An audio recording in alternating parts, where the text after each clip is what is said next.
because I don't know. I think Anthony may be the first Canadian to have ever come on and be part of this. So, Thanks. really excited to have Anthony on today. Let me get started and set up over here and sharing the screen so that we can have some nice visuals throughout this whole thing. I like to share this screen and I like to share that screen. Bada bing, bada boom, done. Okay, all right. I think we are good. Can you see? Can you see what I'm seeing, Anthony? I can. Yeah. Excellent, excellent. Okay. All right. So, for those of you all who clicked on the wrong day, today is July 14th. This is the July 14th update. We're going to talk about what's going on this week in supply chain events and a little bit out into the future and just what's going on. Just a quick shout out to CSEMP for being a sponsor of this whole ordeal. So, thanks to those guys. Be sure to save the date, October 5th to 8th for the Edge conference. But more immediately and more importantly at the moment, Anthony is on. He's our special co-host of the day. He is the founder and CEO of Systems Logic and also the co-chair of the IWLA Fulfillment Conference, Fulfillment Forum, which maybe we can talk about what the difference between a forum and a conference is. Uh, and Anthony, I will hand over the digital microphone to you for a second and let you introduce yourself. All right. Thank you very much. Thanks, Nathan, for the invitation. And I guess I'm honored to be the first Canadian to be part of this. So that's I guess a little special thing there. So my name's Anthony Elwood. I'm the founder, CEO, president, and I say hand and foot model for Systems Logic. We are primarily a warehouse management organization that actually help companies with productivity improvement in the distribution and third-party logistics space. Mm-hmm. So that's kind of what we do. We do our work all over North America, and I would say we've been around since 2002, sort of that post Y2K thing that I was on the other side of the wall. Went through a lot of pains and just thought, because I was educated in software development, that I believe small and medium-sized businesses deserve the same kind of solutions and technology that was made available to the bigger corporations. And we always heard when I was on the other side of that fence that wasn't possible, unaffordable. So, had a great business plan and decided to go build a better mousetrap without really a business plan. Yeah. But here we are 23 years later, and we're still rolling, happy and growing all the time. So, What markets yeah. do you serve? Are you, I assume you don't just contain yourself just in Canada. No, so our markets are primarily North America. We're a very, I call it a white glove, high touch service company. So we're still big believers in the on-site implementations and consulting with our clients. Mm-hmm. So being able to have our support network function in all those time zones and be reactive to our clients. And as you know, if you're working in a 3PL space, their clients have ever growing and demanding changes. And so we need to make sure that we can pivot and react as well. And be as agile as they are to their customer base. So that's kind of why we focused on that North American market. We're looking at growing into South America over the coming year as well. So that's kind of part of our plan, but that's kind of the main market we serve. And then from a vertical standpoint, we're in everything from food, pharma, automotive. We tend to have a lot of specialties in the high track and traceability things, but everything like toys to e-commerce stuff. I would say, we've been doing e-commerce since Amazon was a book company. I see that. Yeah, I saw looking through your background a particular note about Y2K, and I was like, man, when you can say that that was around the time, I mean, it's just such a definitive point in like, humanity when we all thought all the computers were going to crash and we're all going to go back to the Stone Ages or something. Oh yeah, back then I was the guy I actually had to go in and make sure at the company I was working for at the time on January 1st, which happens to be my birthday. I Uh-huh. was up early in the morning while everybody was off recovering, and I was making sure that there are 170 computers and 5 servers and things didn't explode, and they could still talk to all the machinery and that kind of Uh-huh. stuff. So yeah, those were different days. So you're very much on the IT side of the house. It's kind of where you approach this from. Not completely, because I actually got into project management when I came out of school. IT was, I guess, my doorway into it. Uh-huh. I'm a certified lead ISO auditor, so I'm very big into process management and process engineering. And the Y2K is really what pulled me back into the IT side of things. Okay. So I just happened to be the guy with, our company I was working for was going through that experience of finding a new ERP that was going to be compliant. And the owners of that organization were like, well, we got this guy, project guy, Anthony over here, and he went to school for this stuff. So maybe we should get him involved. And, Right. from there on in, it just kind of became, I guess the rest is proverbial history, but Yeah. we still are very much a process driven company. We work with our clients on process improvement and productivity improvement. And I look at the software and the technology as the hammer, and really a contractor builds a house, not a hammer, but you need to Mhm. have the right hammer. I see. I recall meeting you and your team a couple years ago. Modex. It might have been Modex, right? Yeah, it was And I Modex. remember you all having Orange going on, and looking at some of the things you've done at other conferences. Like I Yeah. feel like you've done a good job of just trademarking the color orange almost in the warehouse system space. You seem to have a bit of a thing for marketing. Give me your thoughts on that. Well, I believe every company, whether, we can't all afford the, I say in my space, I can't afford the marketing budgets of the SAPs of the world. And you have to find ways to differentiate yourself in business and Yep. make Yep. yourself be known. And, if we can't spend hundreds of thousands of dollars on marketing, is how do we get creative? And Yeah. it was actually Yeah. our first ProMat show that we did. And we had a small booth at ProMat. Anybody who's been to ProMat knows it's gigantic. Right. Our colors actually used to be blue and gold. Okay. And I'm like, well, everybody's wearing blue shirts and blue dress shirts. And I'm like, we got to find some way to Yeah. separate ourselves. And I found these really tacky orange dress shirts.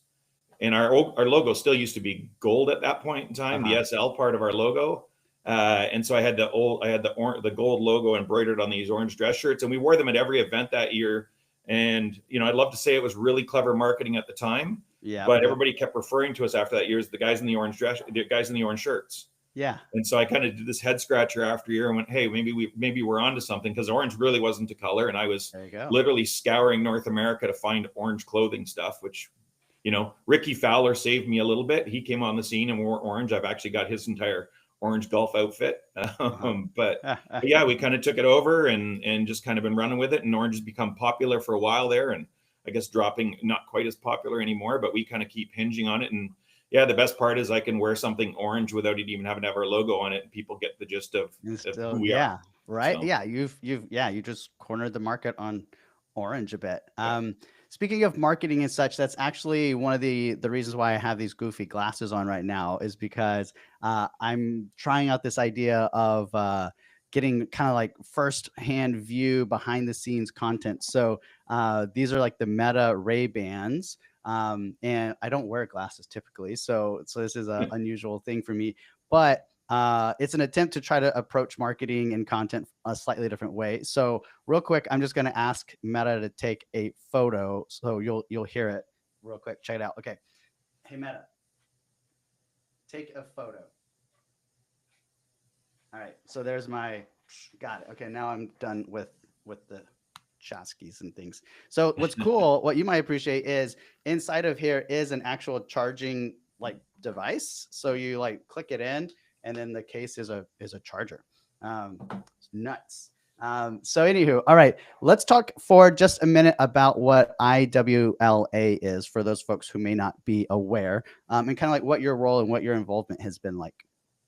So the International Warehousing Logistics Association is a association. I believe it started off originally as the American Warehousemen's Association way back when. It is an association that represents all third-party logistics, or 3PLs, or I think most people in the supply chain are familiar with what a 3PL is, but I would say it's kind of like, I use Amazon as just saying they're kind of one of the world's largest 3PLs. They're people that are managing and fulfilling on behalf of other people. They typically don't own the inventory. And I say that's kind of what separates one from the other. So this association's been around a long time, obviously. They've actually just finished going through, and Daryl Lester, who's with me at the convention, is also Canadian, was only this last year's, he's the outgoing chairman now, but last year was the second Canadian as the chairman of that association in its entire history. Okay. So this association brings the 3PLs together for sharing of knowledge, helping develop strategies and understand how to work within that third-party logistics industry. And I said they're important things, because I always said, when I started off in the manufacturing space way back when, I always looked at it and said, I thought manufacturing were kind of laggards as it pertained to technology adoption, being a tech guy, or Mm-hmm. And then when I got involved in warehousing and logistics, you started to understand, I said, when we walked into places, we're replacing clipboard technology at some clients still. And so, to have an association like this that kind of brings ideas forward and brings and creates the foundation for people to discuss and educate, is good. The association, works with governments to kind of help protect the interests and to make sure that those people aren't, those kind of businesses are represented as well as in the economies, whether it's the US or Canada. It's a great association. I've been a part of it, I think, since 2008 was the first convention we went to. Mm-hmm. And I think, as you saw in some of my clips there, the last one was in Tucson, where I was making my appearance in my horsey outfit and other outfits. But All I was, right. yeah. Anyway, so that's a little bit about the association. My involvement has been, we're a partner member. What happens is they've got us various committees and things to get involved in. I believe in, part of our concept in our business is I call it the pay it forward mentality. That I'm not going to sit here hard sell people, that if we market to people if we help people understand things better and learn about their businesses, then those kind of people then are going to want to do business with us. Yeah. As well, because they're like-minded. And so this association is fantastic from that perspective. I got involved in the fulfillment forum. It was actually Daryl that asked me if I wanted to come on. Daryl was one of the founding members of the IWLA. And again, as the IWLA and like on this fulfillment side was like, as this business continues to grow, it's important for other people to learn and understand. And as you know, with the internet, that finding information and learning information sometimes is hard. So being able to bring together like-minded people or people that do have some experience and put them in the room together creates a great venue for that kind of thing. And your comment about the difference between a forum and a conference, I always say that's really what that is, because a forum really is kind of creating a forum, like those roundtable discussion kind of things where you're bringing a lot of like-minded people together, and it's the sharing of ideas. You get to be more interactive with people than at a conference. There is networking opportunities and there's speakers, but sometimes it's, getting those two things together and creating that opportunity can be difficult. And so the forum side of these things is creating that venue where it's not just, the speakers, which we can talk about in a little bit, which are amazing, but is then creating the opportunity for people to interact with one another and share the ideas and share the concepts, because we're all at different parts of this journey. And one of the cool things about this association, especially at like when they have their convention, is, everybody takes their competitor guard down, and it's really about improving the industry and improving everything as a whole, right? They always say that, a high tide raises all boats. Sure. And so it's very much like that. Gotcha.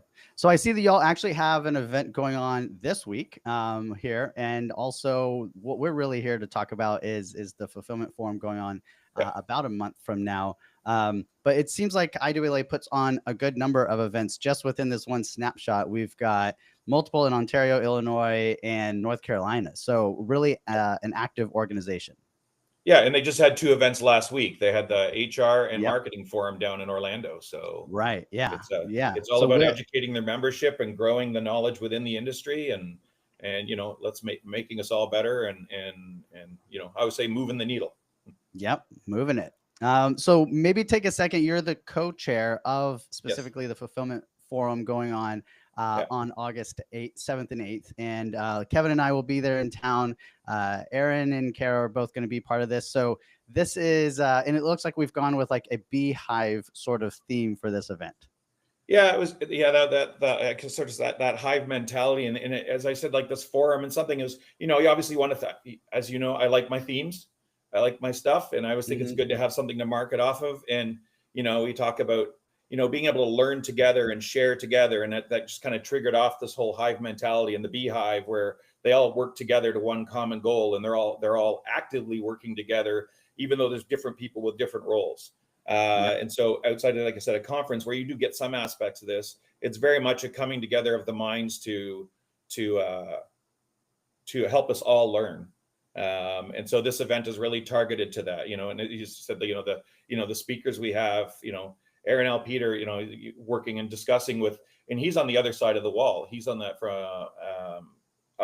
he's going to be speaking to things like, how to present RFPs and stuff. What are the companies that the the 3PLs are marketing to, what are the companies on the outside really looking for, right? He's somebody that's driving that change in the 3PL and fulfillment space. And so to have somebody there to talk to you, but then be around with you during that time to be able to interact with, it's not like somebody's dropping in, and going to be there for 15 minutes, do their thing on stage and then be whisked away. Yeah, right. yeah. So, and then, having yourself and having Kevin together, as I talked about the technology adoption thing, you guys bring a great insight. And I would say that as we go through things of, the concepts of the podcast and using social media and being able to capitalize on those things. Well, some of these verticals and industries don't really think of those tools as things that are available to them, and understanding things of those. And then the exclamation on that is then having Karis Brown there, actually talking those things in these old school industry. I always say I'm in technology, but I'm in the world of tracking sexy boxes that are covered in dust. And that Hive thing is really getting everybody together so we can all talk together, we can all share together. Even some of the 3PL members, like Mike DeFavis, who's grown a business around fulfillment specifically, that was acquired by DHL a couple months ago out of the US. Having those people in the room with people that are just starting to get into the fulfillment space, I just think that's invaluable, and that's where that sort of Hive thing came out of. So. Yep. There's Mike there. So the full sort of lineup of folks that'll be there amongst everyone else. So let's see. Let's take a quick look at what's coming up. Maybe in addition to kind of IWLA events and whatnot. So we'll take a quick scroll through what's going on this week. So we're looking at July here. This is on the Supply Chain E website, where I've got a bit of a calendar of events. And so if we look, we're currently in this week of the 14th. The TCA has their refrigerated meeting going on in Colorado Springs from the 16th to the 18th. That's Truckload Carriers Association. ASCM Houston is hosting a virtual event. This is on the 16th on Wednesday about next level supply chain. The Supply Chain Social Club. Let's just dig in and look at this as a list. That's going to make this a little easier. So there we go. We've got that virtual event coming up. All of these events and all the links to go register and stuff is all on my website as well for anybody who wants to go dig in.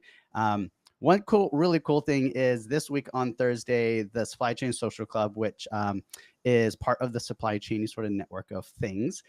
We have this one monthly event called the Global Trade Cafe. It is at 10 a.m. Central Time, so that it is about 4 p.m. GMT over in Europe. So this is truly a global networking event for people who know a lot about tariffs and trade. And so really excited this week to announce that ETA, the European Trade Association, has agreed to partner up and be part of bringing folks to the Global Trade Cafe once a month for our monthly virtual networking events. So that's taking place on Thursday. Jose Bustillo, who is a big procurement advocate in the New York, New Jersey area, is hosting his summer meetup called the New York Procurement Collective. That's going on Thursday.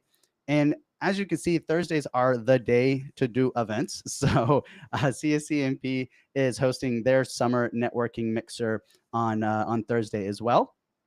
And then on Friday, kind of wrapping things up, the CSCMP Roundtable in Cleveland is having a golf outing, which I'm curious to understand like the difference between golf outing and golf tournament. But the wording we're using at the moment here for Cleveland is golf outing. So let's maybe zoom out and we'll look over here on the left side.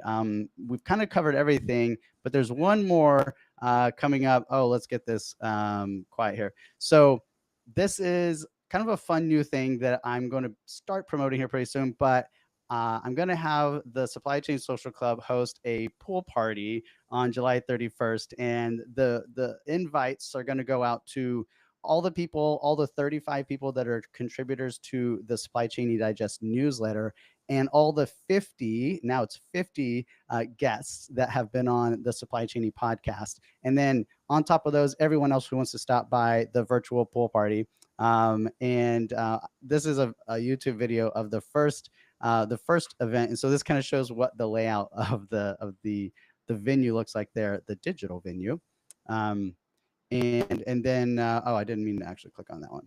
So a couple other things.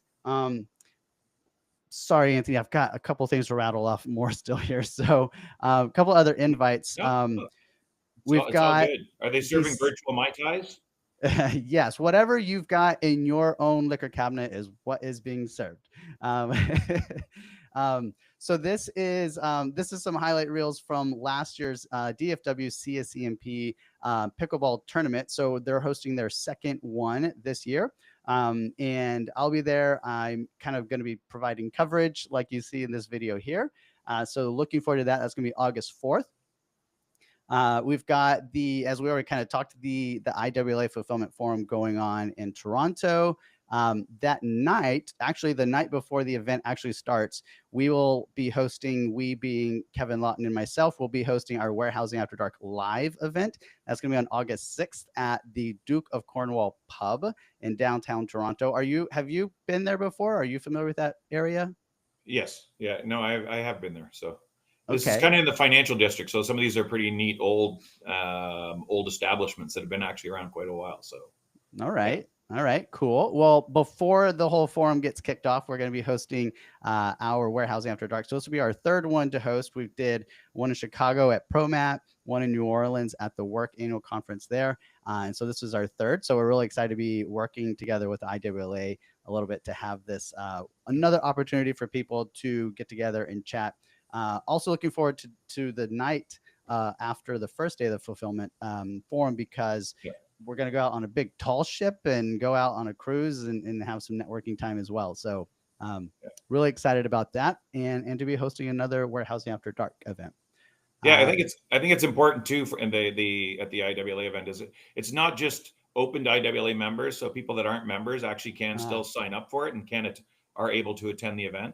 So just as your Warehouse After Dark, which is kind of open for all. So is the IWLA event. I'm sure they'd love to have people join as members, and the best way is to come get a taste of some of these kind of events and get the offering. So I just say people don't see IWLA, say I'm not a member, and think you can't attend these kind of things. So good point. There is a possibility for people that if they're interested are still able to go. So awesome. Yes. Let's see. Also, we've got the Panama Supply Chain Forum taking place on September 3rd. So looking forward to being down there. Actually, next week on next Monday's events calendar sort of live stream, Sophia from Supply Chain Now in Espanol is going to come on and be the guest host. And we're going to talk a little bit and dive into the Panama Supply Chain Forum. And then lastly here, we got two more here. We got Change North America going on in Columbus on the September 9th and 10th. And wrapping up kind of the caboose, I'm sure there's going to be a few more of these that I add onto my calendar here. But this is going to be the EDGE conference going on there outside of Washington, D.C. So all of that, these last ones are literally where you'll find me. There's a couple more that I'm going to be adding to the list. So I'm looking forward to seeing everyone out there that's all growing their networks and growing their businesses and their expertise. A fun little quick tidbit that Surgere's got a little tracker that they put on me to track where I am, all the different things I'm doing. So if you're ever curious about that, one thing I'm actually about to add into this is I'm going to work with them to get my Instagram stories stream into this page. So as I'm walking around my glasses and stuff, I'm taking pictures, they'll be here for you to be able to see them. And then the last thing here is just if there was something that there's an event going on that we didn't talk about today that